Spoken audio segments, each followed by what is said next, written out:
Le message du jour vous est présenté par notre frère Marc. Salut, chers bien-aimés de notre Père Céleste. Nous sommes toujours avec Jésus dans Jean 17 avec sa plus grande prière.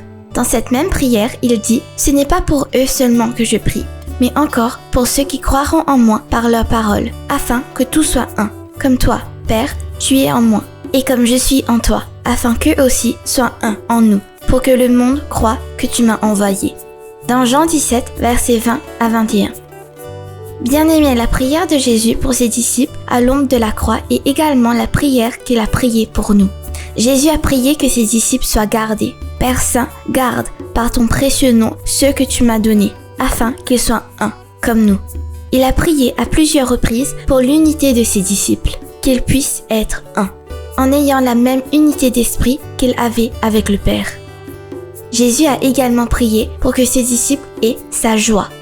Il dit « Et maintenant je vais à toi, et je dis ces choses dans le monde, afin qu'ils aient en eux ma joie parfaite. » C'est le but de Jésus que ses disciples aient la même joie qu'il avait. À la lumière de sa prière, les chrétiens ne doivent pas vivre dans la tristesse, mais toujours se réjouir dans la joie du Seigneur.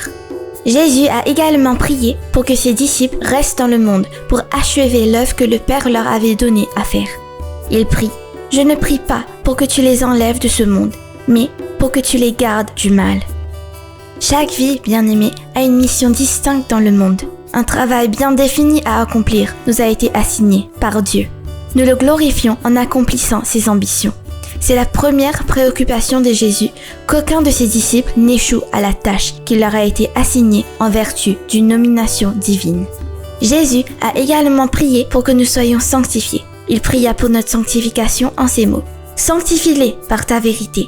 Ta parole est la vérité. » Il a prié pour que nous soyons lavés et purifiés de tout péché.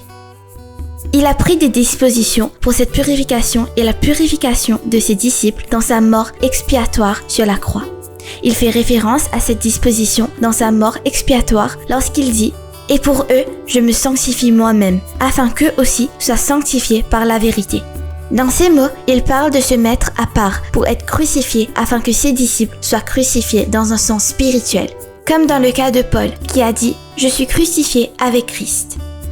Bien-aimés, c'est tellement grand et accueillant que nous arrivons à comprendre que notre Seigneur Jésus a déjà prié pour nous dans toutes les sphères qui peuvent impacter nos vies. Demain, nous continuerons dans cette plus grande prière et essayerons de respecter la parole de Dieu.